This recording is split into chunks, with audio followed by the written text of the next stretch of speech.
Welcome to Kenton's videos. Enjoy the video. You start by opening the forge and confirming prerequisites: blueprint, reagents, and silver. Do this now. Once done, you pick the recipe that matches the item you want to upgrade and verify the reagent counts. Missing pieces will abort the attempt. Make sure to slot the primary item first, then add catalysts and any optional boosters to increase success odds, and finally tap craft.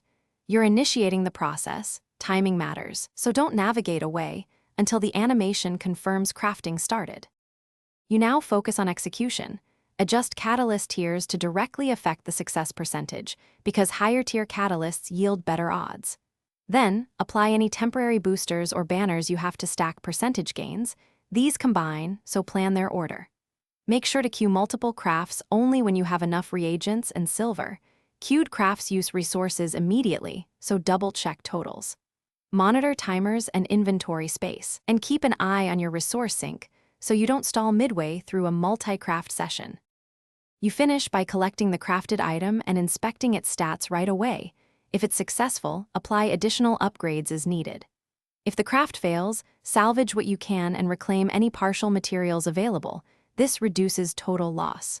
When things go wrong, first recheck reagent counts and silver, then restart the app and clear cache before retrying. Sometimes sync issues block successful crafting. If repeated failures occur, pause and reassess catalyst strategy rather than burning scarce resources on low percentage. Thanks for watching. Consider subscribing if we helped you.